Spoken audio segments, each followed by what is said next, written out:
¿Cómo les va? Muy buenas tardes. Otra vez con Identidad Privada por la pantalla de Canal C, el mensaje televisivo del SADOP, el Sindicato de los Docentes Privados de Córdoba. Hoy un programa muy particular que lo vamos a focalizar en uno de los problemas emergentes, tal vez emergentes por el conocimiento que está teniendo la gente, la población, respecto de esto que se venía dando desde hace bastante tiempo, que es la violencia laboral. Pero para abordarlo en profundidad y con la opinión de entendidos, vamos a agradecer muchísimo la participación de quien hasta hace muy poco era la máxima autoridad laboral aquí en la provincia de Córdoba, el doctor Omar Sereno. Muchísimas gracias por acompañarnos, doctor. ¿Qué tal, Vicky? Buenas tardes. Gracias a ustedes por haberme invitado. Bueno, nosotros lo estamos planteando como uno de los problemas más emergentes, más importantes con el cual nos encontramos hoy, con el cual se encuentra la sociedad. ¿Es tan así? Bueno, sí, en realidad la historia, tanto del derecho colectivo como del derecho individual y de las relaciones del trabajo, ha sido la lucha del movimiento obrero y de los trabajadores contra diversas formas y modalidades de violencia laboral. El crecimiento de la legislación y de los sindicatos siempre tuvo que ver, de alguna manera, con una lucha sumamente sostenida y que no termina o no concluye porque cada vez se va renovando contra diversas modalidades que colocan a la discriminación, a la persecución, al acoso, al hostigamiento en el centro de las relaciones laborales, la mayoría de las veces con poca visibilidad desde afuera y con cierta tendencia a que ese tipo de prácticas en el ámbito de una empresa y a veces en determinado contexto de la sociedad termina naturalizándose y a veces, y por eso es importante lo que vos decías, cuesta mirarlas desde afuera. El trabajador, por lo general con cierta dificultad, dado la posición que ocupa en una relación empresaria donde es hiposuficiente su relación con respecto a la patronal que tiene una posición de preeminencia o de poder, suele guardarse en el anonimato, en el silencio, en el temor y comienza a generar una serie de distorsiones que hacen poco democráticas las relaciones de trabajo. Doctor, recientemente SADOP organizó una jornada precisamente para escuchar cómo lo planteaban delegados y afiliados y también cuáles podían ser las vías de solución. Le pido que compartamos con nuestra audiencia un video donde dejan reflejada precisamente los participantes sus ponencias sobre este tema. Lo escuchamos.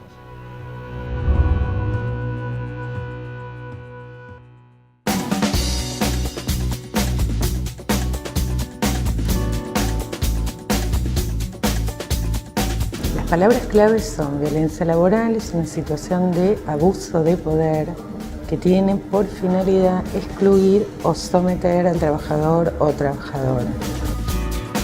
Otras situaciones como, por ejemplo, si uno piensa en determinados momentos de exigencia laboral o un jefe difícil o un mal día del jefe o el estrés laboral producto de la exigencia de la actividad, no se encuadran en lo que es violencia laboral. Violencia laboral es cuando hay una situación de acoso sexual o agresión física o acoso psicológico, dentro de lo cual puede incluirse situaciones de maltrato explícito, ya sea en forma verbal, a través de insultos, o por el tipo de actividad o de tarea que te asignan, o el ninguneo, o formas más sutiles o más invisibles de acoso psicológico.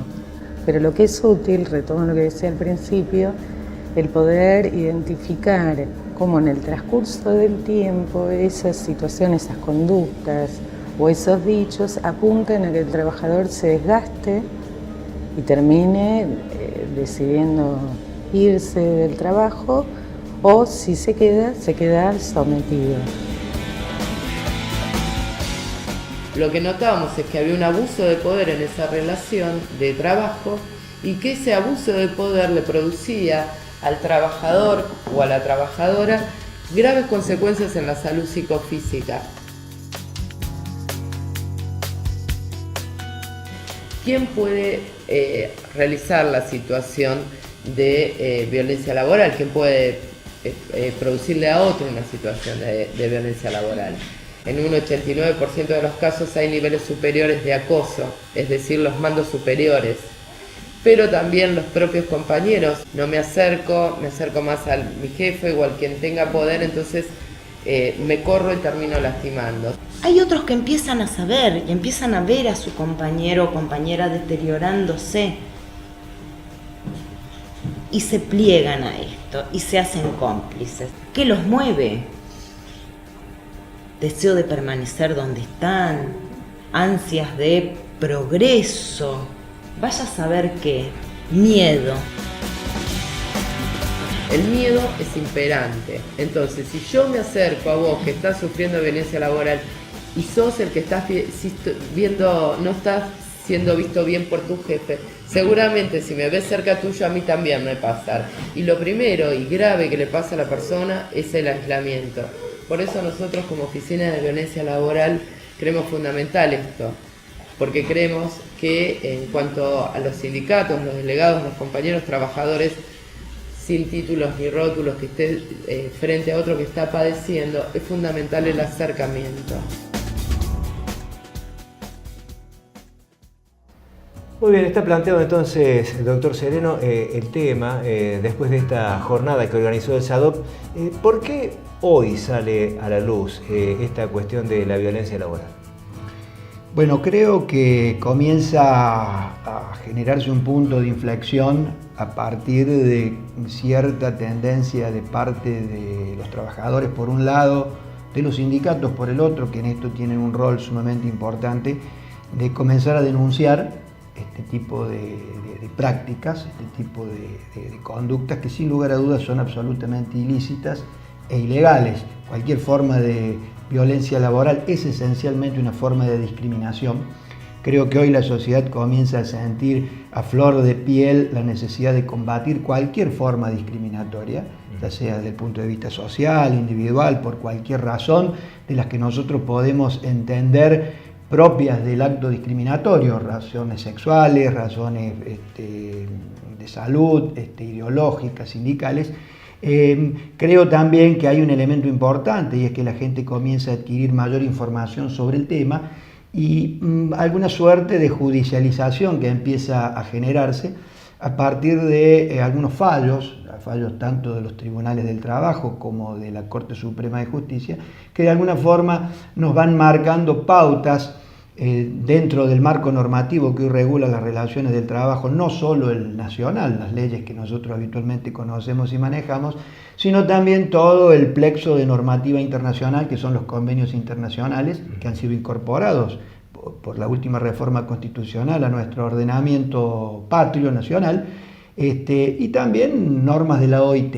Esto va haciendo que esta cuestión esté en el debate, la gente comience a animarse. No es sencillo, reitero, el trabajador suele tener serias dificultades. Cuesta bastante, ¿no? Es sin lugar a dudas. Tomar la determinación de hacer la denuncia. Sin lugar a dudas que esto es así, por eso creo que el trabajador debe encontrar en el rol del Estado, por un lado, algunos mecanismos de ayuda, de contención, de información, y sin lugar a dudas también en las organizaciones sindicales que tienen esto que dar un paso importante para complementar no solo lo que es la actividad de negociación, el ejercicio del control de las condiciones y medio ambiente del trabajo, sino también tratar de focalizar a través de algunas acciones concretas medidas que le permitan al trabajador encontrar un resguardo cuando padece alguna de estas situaciones.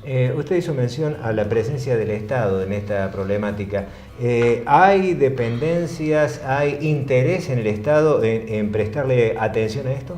Bueno, creo que sí, creo que el Estado lentamente, así, en este nuevo paradigma que comienza a darse, donde, y quiero remarcar quizás una visión de la Corte en este punto, en un fallo donde la Corte ha dicho que el trabajador es un sujeto de preferente protección constitucional, un fallo que de alguna manera marca un antes y un después en la tendencia jurisprudencial que conocimos en la década del 90, en tiempos donde reinaba la flexibilización laboral y políticas desreguladoras, donde el trabajador de alguna manera quedaba visualizado como un recurso humano dentro del gran concepto del mercado laboral.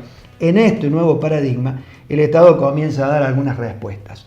la conformación de las comisiones para erradicar el trabajo infantil, las comisiones para la igualdad de trato y oportunidades en el mundo laboral, y en el caso puntual de esta actividad que hizo SADOP hace poquito, en la cual yo tuve la oportunidad de estar, y desde ya felicito a la organización sindical por la iniciativa, la aparición en la escena de la Oficina Técnica contra la Violencia Laboral del Ministerio de Trabajo de la Nación.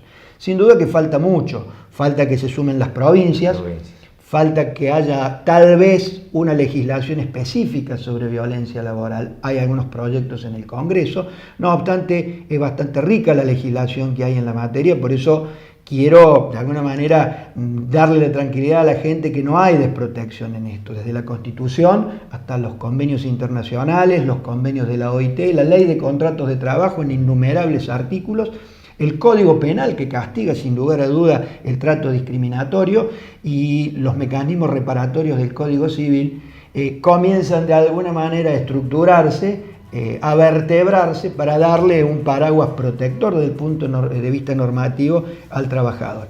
Es evidente que en este contexto el Estado debe dar un paso más adelante, normatizando con las leyes que haga falta, creando organismos, entiendo yo, federales, abiertos, de rápido acceso, que tengan la capacidad de informar, que tengan la capacidad de capacitar y que también puedan de alguna manera contener, receptar denuncias y en algunos casos, si fuera posible, desde el punto de vista técnico, investigar para ayudar al trabajador, porque no suele ser fácil la prueba de este tipo de figuras. Está bien. Doctor, está planteado así el problema. Le propongo que hagamos una pausa y después los consejos para que tengan en cuenta tanto las autoridades, los gobernantes y también los sindicatos, de qué manera pueden estar atentos a los planteamientos que pueden llegar y que muchas veces están ocultos dentro de los planos laborales. ¿Puede ser? Hacemos una pausa y ya seguimos dialogando con el doctor Omar Sereno.